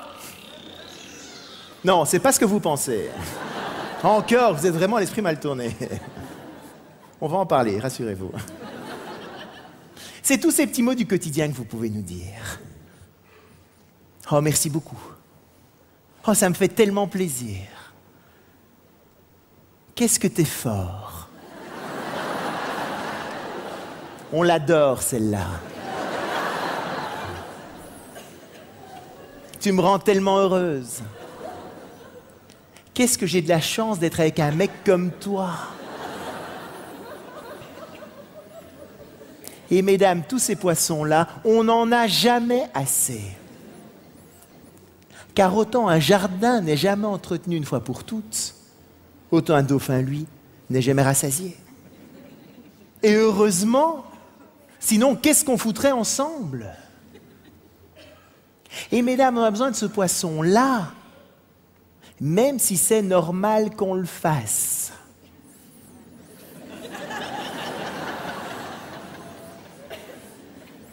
C'est là où ça devient dur. Oui, mais c'est quand même normal qu'il le fasse. Même si c'est normal, on a besoin du poisson. Sinon, on en fait de moins en moins. Oui, mais je vois pas pourquoi j'irais apprécier ce qu'il fait de temps en temps, alors que lui n'apprécie absolument rien de tout ce que je fais. Tout le temps. Mesdames, vous n'avez pas besoin de poisson. Nous, oui. Je suis à la maison en train de passer l'aspirateur.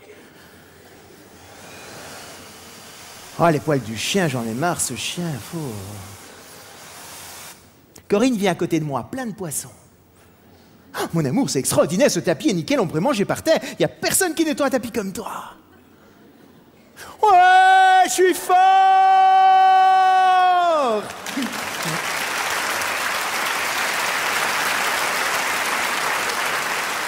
J'aspire 2 fois plus fort.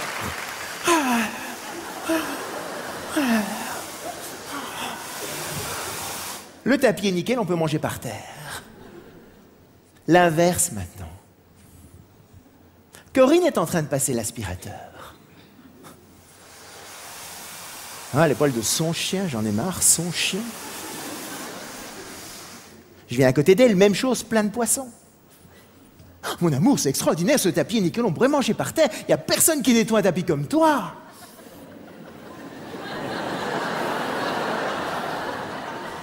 Je me prends l'aspirateur dans la figure.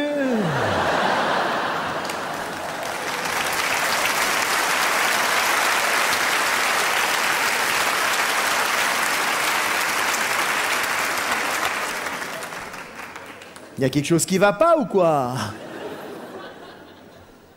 L'appréciation n'a aucune prise sur elle. De quoi est-ce qu'elle a vraiment besoin? D'attention. Que je lui dise: oh mon amour, tu es fatigué, va t'asseoir, je vais terminer de passer l'aspirateur. Ah ouais.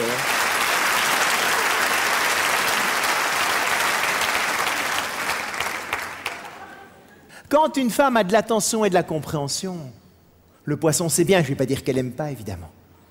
Mais ce n'est pas ça qui est réellement motivant pour elle.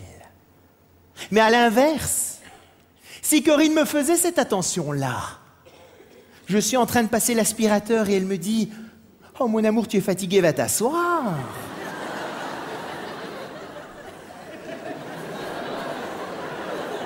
Il y a un problème?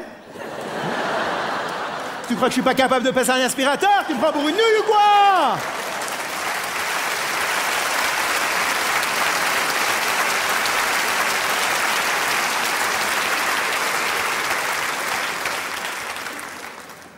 Je n'ai aucune envie qu'elle me fasse cette attention-là. On va faire l'erreur de donner ce qu'on aimerait bien recevoir. Les femmes vont donner plein d'attention et de compréhension aux hommes. Ouh là là, quand il rentre, il va être fatigué. Je vais lui faire son petit dîner. Je vais faire 14 magasins pour trouver le petit cadeau qu'il aime bien. On le prend, c'est pas désagréable, mais c'est pas ça qui est réellement motivant pour un homme. Et les hommes, qu'est-ce qu'ils font? Ils donnent plein de confiance et d'appréciation aux femmes. Moi, ma femme, je lui fais toute confiance. La manière dont elle gère les enfants, les écoles, c'est génial comme elle fait. J'ai jamais vu un prof de ma vie, je sais pas où ils sont. Les médecins, non, non, ma chérie, ne m'en parle pas, non, ta carte blanche, c'est génial comme tu fais, il n'y a absolument aucun problème. Et les femmes vont dire: mais je m'en fous, moi, de ta confiance et de ton appréciation. Moi, ce que j'aimerais bien, c'est qu'on aille voir les profs ensemble, que je me sente soutenu, qu'on puisse en parler. Mais les hommes sont là: non, non, ma chérie, c'est merveilleux comme tu fais. Et c'est là où on va petit à petit s'épuiser, en ayant l'impression d'avoir été extraordinaire envers l'autre et de ne rien avoir reçu en retour. Et on se retire des points, jusqu'au retrait du permis. Donnons à l'autre ce dont il ou elle a besoin pour retrouver très très vite tout le plaisir, toute la joie d'être ensemble. Alors évidemment, les choses sont un peu plus complexes. Ça, c'est le cours de base. Mais bon, avant de pratiquer la guedille, il faut maîtriser le chasse-neige. On a tous en soi un côté que j'ai décrit comme masculin et un côté que j'ai décrit comme féminin. Les femmes se sont sûrement retrouvées dans certains côtés masculins. Les hommes se sont, j'espère, retrouvés dans quelques côtés féminins. Il faut aujourd'hui que l'on devienne bilingue.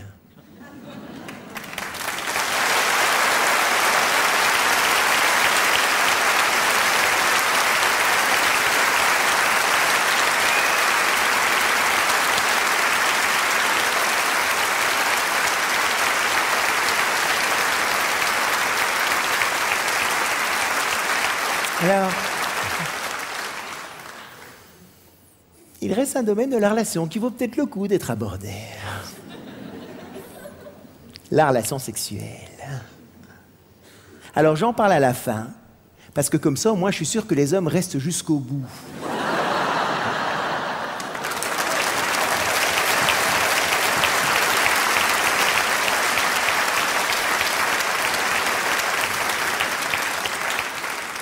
Mais en même temps, messieurs, je sais bien que tout ce que je vais dire, vous le savez déjà.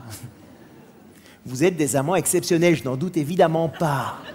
Vous voyez que ça marche le poisson. Où est-ce que le sentiment masculin de compétence est le plus exacerbé?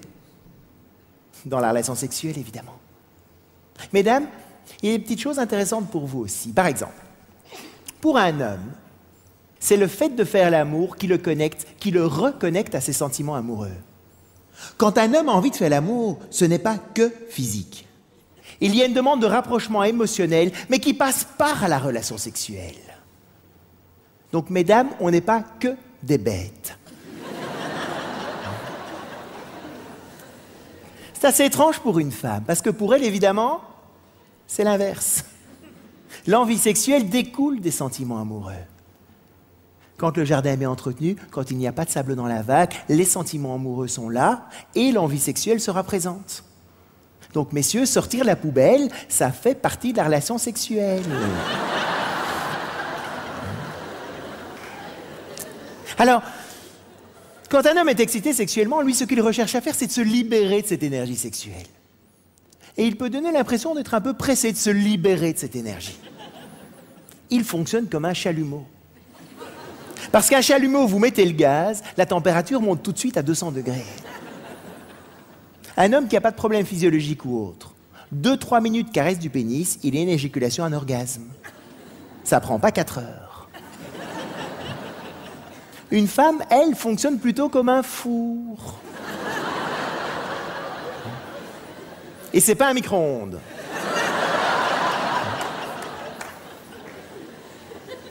« 20 à 30 minutes pour chauffer le four. » Et messieurs, 20 à 30 minutes dans ces moments-là, c'est très long. Et dans un four, il y a toujours une période de préchauffage, exactement. Toujours commencer par caresser les zones non érogènes. Caresser les zones érogènes d'une femme quand le four est froid, c'est un peu comme caresser le pénis d'un homme un peu après l'éjaculation. C'est un peu mou, ça chatouille, c'est franchement pas le meilleur moment.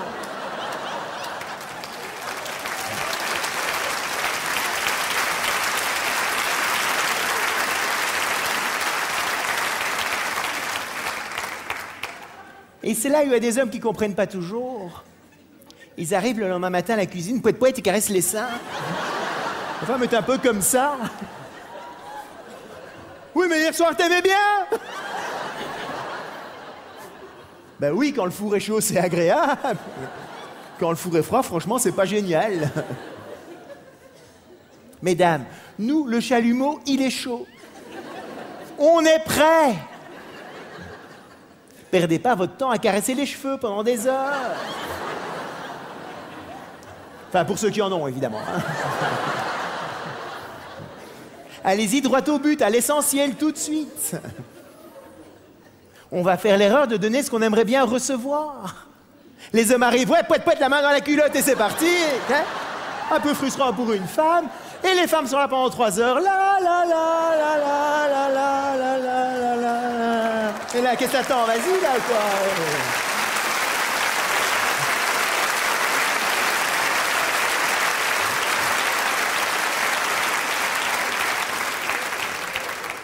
Inversez le processus, vous allez voir, ça marche bien mieux. Alors, qu'est-ce qui fait réellement monter ces températures du four? Mais c'est le fait qu'une femme puisse se dire, mais où est-ce qu'il m'emmène? Qu'est-ce qui va se passer? Globalement, elle le sait. C'est pas une surprise totale pour elle. Mais un homme peut avoir un côté un peu routinier. Ça a bien marché comme ça la fois dernière. Ça marchera encore bien comme ça cette fois-ci. Le problème, messieurs, c'est que vous le faites 4 fois de suite de la même manière. La 5e fois, la femme sait très bien que dans 2 minutes 30, vous allez dire ça, dans 3 minutes 25, vous allez faire ça, et dans 4 minutes 32, ça va être terminé. Alors, je vous parle de variété dans le cadre de la sécurité de la relation, évidemment. L'idée n'est pas née dans votre lit d'Icosac avec des masques de Zorro. Enfin, vous faites ce que vous voulez, c'est pas mon problème. Je vous parle ici de petits changements. Par exemple, un jour, vous pourriez peut-être commencer par caresser le sein gauche plutôt que le sein droit. Ou bien une idée folle. Caresser dans le sens inverse des aiguilles d'une montre. Quelque chose comme ça. Des petits changements. Point important aussi. 85 à 90% des femmes ont un orgasme par la caresse du clitoris et pas par la pénétration. Assurez-vous de savoir où il est.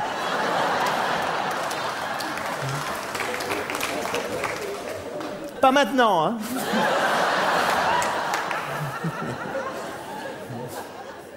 Alors, le moment où l'homme est le plus vulnérable dans la relation, c'est quand il se rapproche de sa partenaire, chargé de cette énergie sexuelle, et qu'à travers la relation sexuelle, il souhaite se rapprocher émotionnellement d'elle. Et qu'à ce moment-là, elle lui dit « Non, mon chéri, pas ce soir. Mal à la tête. » Là, l'homme, il prend 20 claques dans la figure. Et petit à petit, un homme peut progressivement arrêter de proposer de faire l'amour. Pas qu'il n'a plus envie, mais parce qu'il a peur de se prendre la porte sur le nez. Et ça peut être extrêmement difficile à vivre pour un homme, surtout dans notre société actuelle, où on est entouré de messages publicitaires, de films, de magazines, de strings, de mini-jupes. Il y en a partout, qui donnent aujourd'hui à tous les hommes l'impression, mesdames, que vous n'attendez toutes que ça. Et les hommes vont donc arriver à la conclusion suivante. En fait, toutes les femmes adorent faire l'amour, sauf la mienne.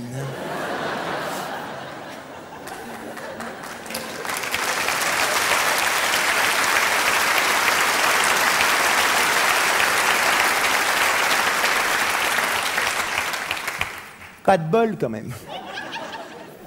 Je suis juste tombé sur celle qui aime pas. C'est quand même un peu idiot, ça. Messieurs, quand une femme se sent en sécurité dans la relation, quand les sentiments amoureux sont là, quand le jardin est bien entretenu, quand il n'y a pas de sable dans la vague, une femme adore autant qu'un homme de faire l'amour. Vous êtes d'accord, mesdames, avec ça? Redites-le un peu plus fort. Encore une fois, très très fort. Ça fait du bien d'entendre ça.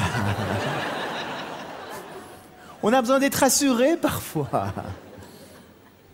Faire l'amour n'est pas un truc de mec. Une femme a autant de plaisir qu'un homme quand les conditions sont remplies. La nature est bien faite. Alors, mesdames, quand vous dites non, si vous dites non, s'il vous plaît, mettez 10 paires de gants pour amortir le choc. J'adore faire l'amour avec toi, mais ce soir, et j'adore faire l'amour avec toi.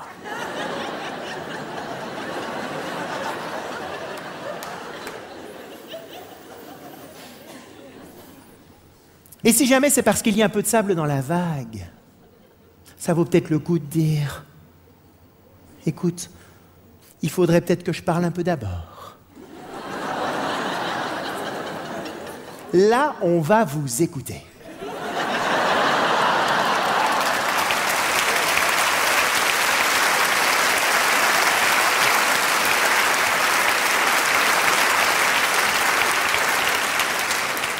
On va être extrêmement attentif. On ne va absolument pas vous interrompre. Alors, faire l'amour n'est évidemment pas un chantage. Mais si c'est ce que vous ressentez, ça vaut peut-être le coup de le dire. Et puis de passer ce merveilleux moment ensemble. Parce que c'est quand même quand on fait l'amour de manière régulière que l'on parvient à garder une certaine intensité dans les sentiments que l'on a l'un envers l'autre. Alors, on peut peut-être aussi parfois négocier. Pour ne pas que ce soit juste oui ou non. En comprenant qu'en fait, il y a différentes manières de faire l'amour. Il y a ce que j'appellerais la manière classique. C'est le fait maison. La bouillabaisse à Marseille. La choucroute à Strasbourg. Bon petit plat cuisiné. Corinne a envie de faire l'amour, moi aussi, on prend le temps, on fait chauffer le four, on passe un merveilleux moment tous les deux. Temps de cuisson 30 à 40 minutes. Alors, je vous donne le temps de cuisson pour vous aider à prendre conscience que ça ne bouffe pas spécialement toute la nuit. D'accord ? Oh, on va être crevé demain.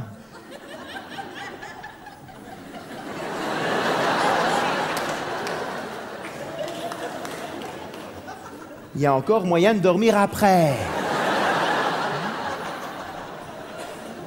Faut pas spécialement aller se coucher à 5 heures du matin pour ça. Juste comme ça.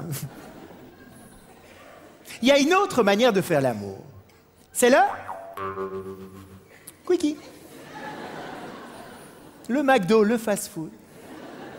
Là, le contrat est clair, c'est un cadeau que Corinne me fait. Pas question de faire monter la température du four ou quoi que ce soit. Temps de cuisson 2-3 minutes. Le lapin. Le décrassage du carbu. L'entretien des tuyauteries. Oh. Alors effectivement, ça pourra apparaître un peu bestial comme je vous en parle. Il y a quelques conditions pour que ça marche bien dans un couple. Première condition, qu'on soit en vitesse de croisière dans la relation, qu'il n'y ait pas de conflit latent. Deuxième condition, que le jardin soit bien entretenu, qu'il n'y ait pas de sable dans la vague, évidemment. Troisième condition, il faut aussi, messieurs, qu'une femme ait son lot de caresses non sexuelles dont je vous parlais tout à l'heure. Le pendant du quickie dans l'esprit féminin, ce sont les caresses non sexuelles. Et messieurs, il faut laisser au moins une demi-heure entre une caresse non sexuelle et un quickie. Je les connais. Oh, ma chérie, un petit cookie? Non. Non sexuel, c'est vraiment non sexuel, on est bien d'accord. Il faut aussi qu'on mange régulièrement à la maison. Aller manger au McDo tous les jours, c'est quand même un peu indigeste. Et il faut aussi, de temps en temps, qu'on se fasse un petit resto gastronomique. Et ça, c'est quoi? Bien habillés tous les deux, petite soirée romantique, un restaurant, apéritif, les bougies, la totale. Et messieurs, même, c'est pas idiot d'aller terminer la soirée à l'hôtel, même si vous restez dans la même ville.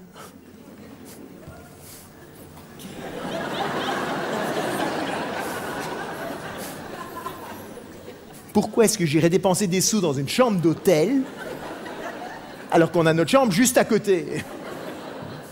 Il y a des hommes qui voient pas trop. Messieurs, quand une femme est dans son cadre familier, malgré elle, avec ses 10 dossiers ouverts en permanence, elle va voir la toile d'araignée qui est au plafond. Et elle va se dire, il va falloir que je fasse quelque chose demain. Elle va avoir peur de faire du bruit, que les enfants se réveillent ou les voisins ou quoi que ce soit. Quand elle n'est pas dans son cadre familier, elle a moins d'éléments auxquels se raccrocher et elle pourra plus facilement se laisser aller. Et plus elle se laisse aller, plus elle s'abandonne, plus elle va prendre du plaisir. Et plus elle prend du plaisir, messieurs, plus vous en prendrez aussi. Donc c'est un excellent investissement. Et c'est là où on peut négocier. Je peux m'approcher de Corinne, lui proposer de faire l'amour et elle va me dire: oh, écoute, ce soir, je suis un peu fatigué, mais si tu veux un petit cookie, il n'y a pas de problème. Ouais. Ou bien elle peut me dire: bah, un petit cookie ce soir, sinon demain je serai plus en forme, on peut se faire un fait maison. Bah, un cookie ce soir, un fait maison demain, moi ça me va, je prends les deux. Hein. Pourquoi choisir? C'est pas juste oui ou non. Et on peut alors chacun être respecté dans ce qu'on est prêt à donner et à partager dans ces merveilleux moments-là. Et c'est là où on a un bon régime alimentaire. On mange régulièrement à la maison. De temps en temps, on n'a pas trop le temps. On se fait un petit quick. Et puis de temps en temps, on se prend le temps d'une bonne bouffe.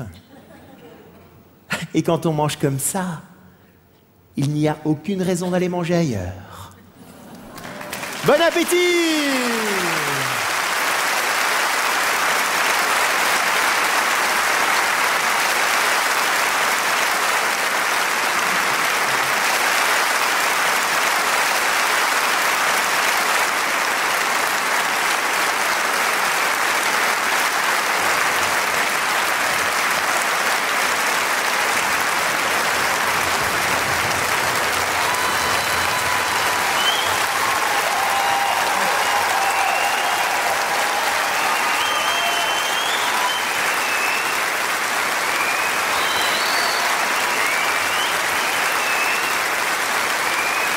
Merci.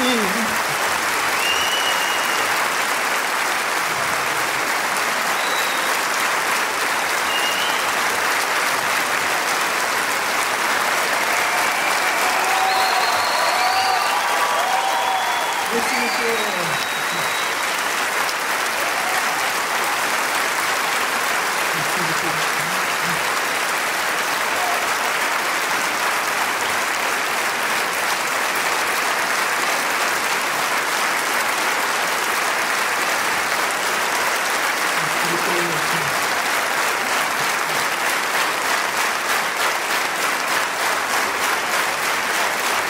Alors,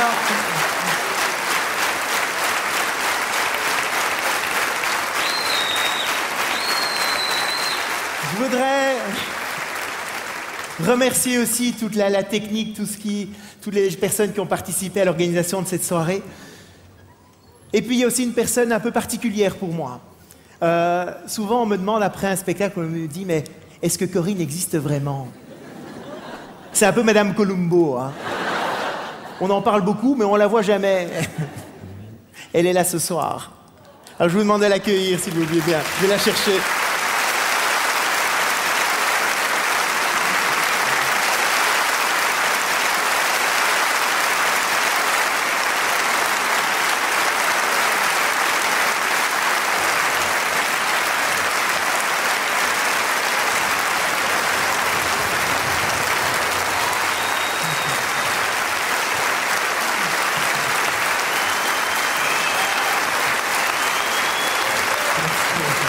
Alors, comme dans les prochains mois, on n'aura pas tout à fait l'occasion de partir à Hawaï. J'ai quand même une petite chose, viens avec moi. Je vais te donner ça. Un point.